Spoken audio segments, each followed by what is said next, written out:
Morning to all of you. Before I begin, let me express my gratitude. It's indeed an honor and a privilege to be here among eminent faculties. Special thanks to Dr. Vinay sir for this wonderful opportunity. Well, as you can see, my topic is pharmacotherapy of ocular allergy, and I am here to define the role of an ophthalmologist in its management. Well, to begin with, all this started in 1935 when the first publications of allergic conjunctivitis appeared. And in 1947, the treatment protocol started to be defined. And now we are standing in 2017, and we are discussing about Dextenza, which is an intracanalicular dexamethasone implant. There is olopatidine, that is 0.77%, probiotic impregnated bedding covers, and about sublingual immunotherapy. Well, it's been 70 years so far. So how far have we come across, and what were the different treatment modalities, and where are we standing now regarding its protocol? Well, as you know, ocular allergy means there is seasonal allergic conjunctivitis, there is perennial allergic conjunctivitis, there is vernal keratoconjunctivitis and atopic keratoconjunctivitis. And seasonal and the perennial are the acute or the mild forms, and vernal keratoconjunctivitis and the atopic keratoconjunctivitis belongs to the chronic or the severe forms. And talking about giant papillary conjunctivitis, which also comes in this classification, is actually not a true allergy. It's an inflammatory change that occurs because of the presence of a causative factor in the form of a contact lens, an ocular prosthesis, or surgical sutures. So, I have cut out a baseline treatment, and based on that we will discuss the treatments of the other conditions. I've taken vernal keratoconjunctivitis here. So as we all know, it's a proliferative change, and the subjective symptoms occur in the form of itching, hyperemia and lacrimation.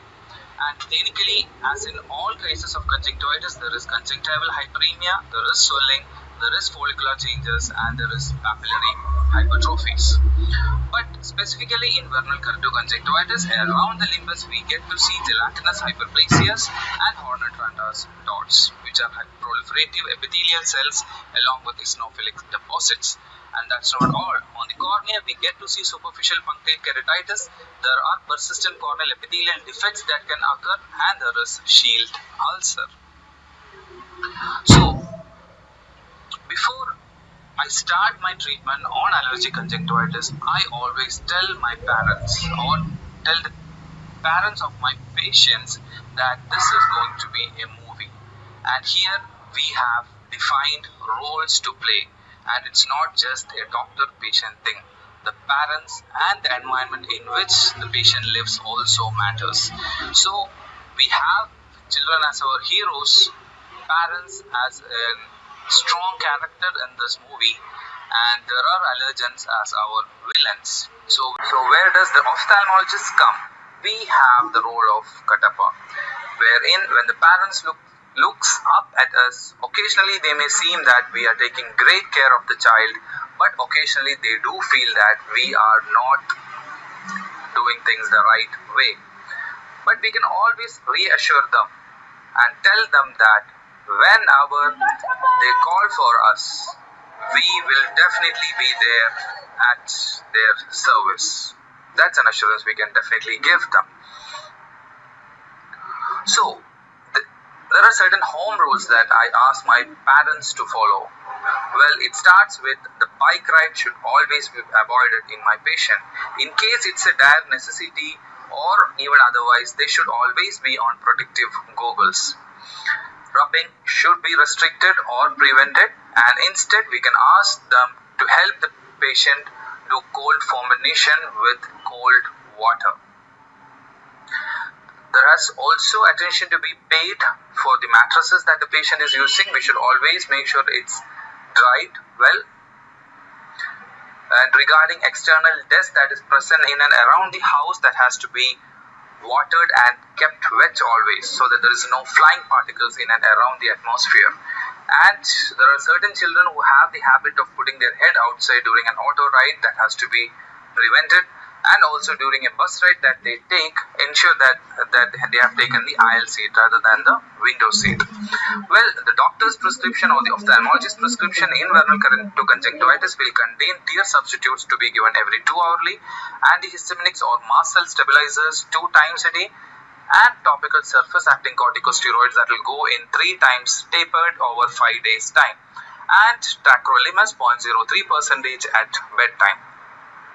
If there are systemic associations, we can give systemic anti-allergic during bedtime.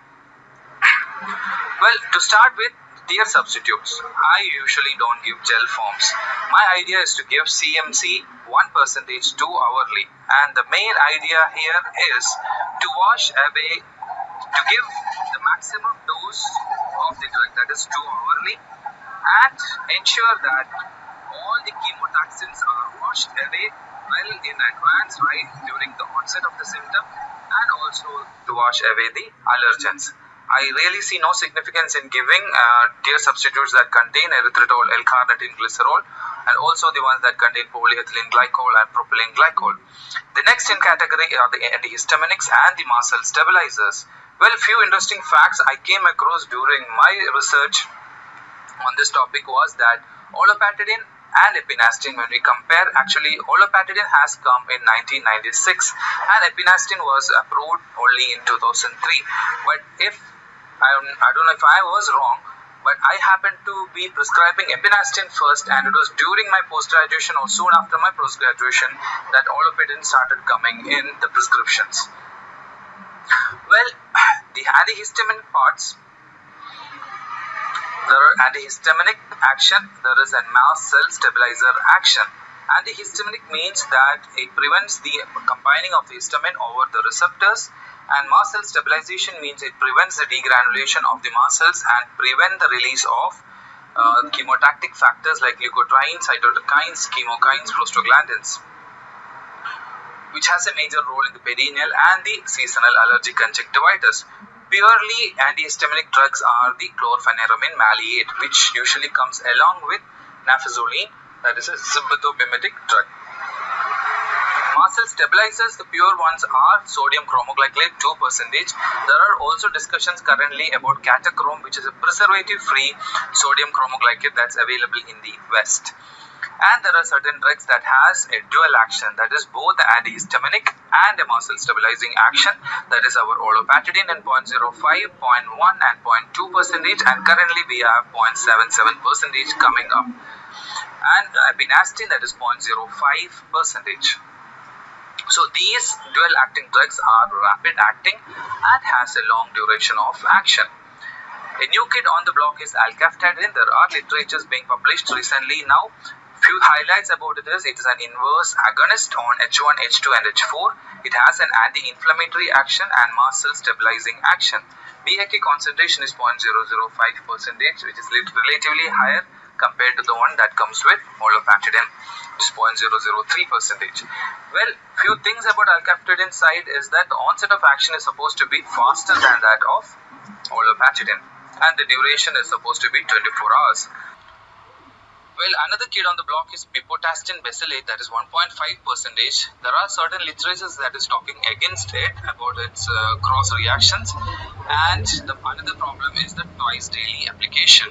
Another anti-allergic medication that is quite prevalent is ketotifen. Problems are the patient preference is much more to olopatadine, and there are chances for a stinging sensation in patients. Next is ketorolac. There are problems with the corneal epithelium and corneal sensitivity. Well, ones we are all waiting to hear are about the steroids. Well, steroids, we have few drugs like fluorometholone, alcohol derivatives, fluorometholone acetates and prednisolone. There are literatures that say that effectivity of 1 hourly is equivalent to an acetate that is given just 6 times, which is again equivalent to 6 times of prednisolone acetate when we consider the surface action. When we compare the effectivity of fluorometholone and lotipred, it is quite similar with regard to IOP elevation and efficacy, but the IOP elevation is slightly higher for lotipred, 0.5%. Well, so steroids are the most effective for sure, but the most unsafe also. When we give an inadequate counseling, there are unrealistic expectations from the patient's parents' side. And it is the overuse, misuse, and finally the self-use that causes a lot of complications.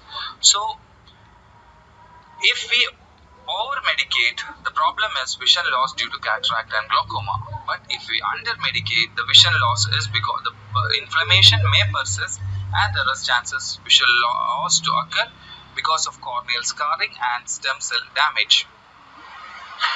So to avoid that confusion, we have to look into certain algorithms that define or help us to decide upon the presentation and the severity and the periodicity of the disease and provide us certain guidelines based on which we can give our treatment.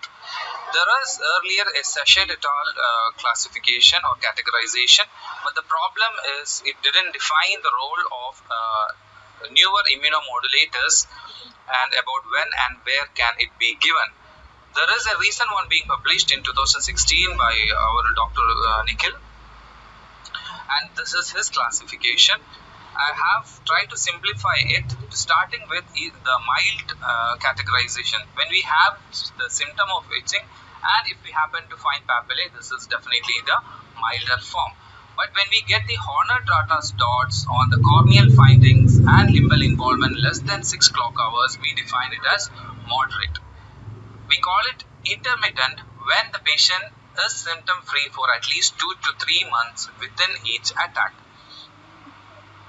We call it chronic when there is appearance of cobblestones.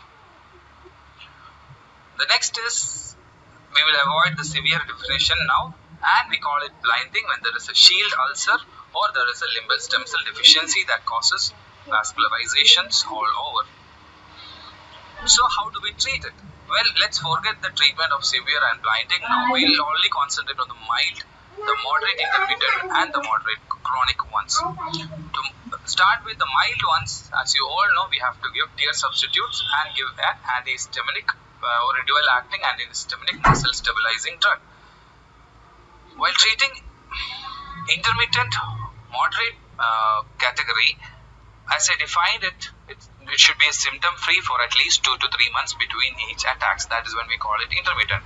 We have to think in terms of loteprednol pulses along with the tear substitutes and antihistaminics. Pulses, I mean, is 3 times for 3 days, 2 times for 3 days, 1 time for 3 days, and occasionally if required we can use it. The next is the moderate chronic category. Well, here the patient cannot have a symptom-free phase for less than a month,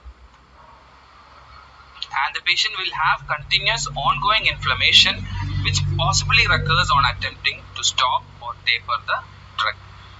Well, to start with, we should have lubricants, we should have dual-acting drugs along with certain home rules. Along with that, we can give low-frequency or surface-acting steroids in the form of 5 days tapering. That is 3 times 5 days, 2 times 5 days, and 1 time 5 days. We can also make it 7 days or a week and taper it accordingly. And though Dr. Nikhil has suggested the use of cyclosporins, I am not very happy with it. So I always supplement it with tacrolimus 0.03% at bedtime. So we have discussed the use of tear substitutes, the use of antihistaminic muscle stabilizers, and the role of surface-acting corticosteroids. Now we come to immunomodulators. Well, India being a tropical country, studies have said that there is predominantly a mixed form of vernal keratoconjunctivitis that is called as a chronic perennial form. That means the symptoms occur in 36% of the patients throughout the year. So we have to give the patient some kind of a steroid sparing drug. So here, and we know that the disease will persist all the way up to the age of 20 years usually. So I prefer to give tacrolimus 0.03% and that is a transdermal application. So we take a very minimal size of a rice peck and apply it outside the lashes, just outside the lashes. It seems the transdermal penetration is supposed to cause the least burning sensation and is told to be effective as well. So what does the future have in store for us? We are talking about Dextenza, that is an intracanalicular implant which has an action of duration for at least 30 days. And also about olopatadine hydrochloride, that is Pazio, 0.77%, again once daily application. Regarding seasonal allergic conjunctivitis, we should keep in mind that there is a few particular month during which this attack occurs. So we have to give the children or armor the children at least 2 weeks prior to its onset with tear substitutes, dual acting muscle stabilizers and dark goggles. So once we have armored our children, we have to ensure that they continue it even after at least 2 weeks after the seasonal attack. Next is perennial allergic conjunctivitis. We know there is no other go, but we have to protect the children throughout the year. And that is again with tear substitutes, muscle stabilizers and dark protective goggles. And avoid rubbing. Steroids can be used on and off according to the necessities. Well, a few things about the villain, that is the allergens. Pollens are supposed to be the culprits in seasonal allergic conjunctivitis and perennial allergic conjunctivitis. And global warming, that is a sad news to the allergic people in here, that is global warming has extended the time of pollens being spread or pollens being shed. That the time duration of seasonal allergic conjunctivitis has been increasing every year. The next is vernal keratoconjunctivitis. The main culprits here are the house dust mite. So the homework has to start right from within the house. And the importance of pollens and other reasons are also there for vernal keratoconjunctivitis. So to start with the main prescription, 6 times, 2 hourly decreases to 6 times. We will stop the corticosteroids after 2 weeks. The muscle stabilizers will continue for 3 months and tacrolimus also continues. And this prescription stays in for at least 3 months. That is tear substitute 6 times, dual acting stabilizers for 3 months and tacrolimus also for 3 months. Now it may be within or during this 3 months that we may try to stop the tacrolimus, and another 2 weeks time we stop the dual acting stabilizers and then tear substitutes. So what do we do when it's a severe attack? Well, here what we try to do is we try to give in when all the strategies have failed. We try to give the enemy the most unexpected way of an attack. That is, we give preservative-free tear substitutes running in every 2 hourly. Dual acting muscle stabilizers go in, and this is finally topped up with 2 hourly prednisolone acetate for at least 3 days. And once the inflammation subsides, then we make it 6 times for 3 days. After that, weeks of strongly potent steroids, we then shift over to the surface acting steroids. We may combine it with cyclosporin tacrolimus. We have asked the patient to maintain a logbook for the usage of steroids throughout the month, monitor for the presence of the creeping in of cataract, glaucoma and infections. We may think of a supratarsal steroids if this doesn't work. If there are shield ulcers developing, we will have to debride it. Systemic steroids can be considered in refractive cases. Associated atopy has to be kept in mind. And also systemic allergic association of systemic allergic condition like asthma, skin or rhinitis has to be dealt with. And the future is discussing about the role of omalizumab, oral cyclosporin therapy and intravenous immunoglobulins. Now if all this fails and worsens, then we have to think in terms of surgical interventions by superficial keratectomy. That will be, all this will be dealt in detail by Dr. Srinivas K. Rao. Just a mention about it, that is superficial keratectomy for shield ulcer plaques, cryotherapy in refractory cobblestones, cobblestone excision with or without mitomycin. C. Amniotic membrane transplantation and limbal stem cell transplantation. A final word about atopic conjunctivitis. Well, it's a chronic surface inflammation, has a late phase response, has a role of eosinophilia and neutrophilia, the visual loss is because of corneal scarring and limbal stem cell deficiency. Atopic conjunctivitis, so there is blepharitis to be dealt with, there is allergic conjunctivitis, there is dry eye occurring, there is conjunctival scarring that may result in symplepharon, lid malpositioning and limbal stem cell deficiency. And the cornea can occur present with filiform keratitis, corneal plaques, persistent epithelial defects, corneal ulcers and keratoconus. And the treatment modality is based on the lid hygiene, has to be treated well, allergic treatment as we discussed, and surgical treatments has to be kept in mind. So to conclude, the grading is to be based on the severity and the periodicity of the disease. Steroid sparing agents has to be underutilized, is presently being underutilized, and its role in moderate to severe cases of allergy has to be, the message of its role in moderate and severe allergy has to be taken home well. We should always give in a step ladder approach, that is the other novel way.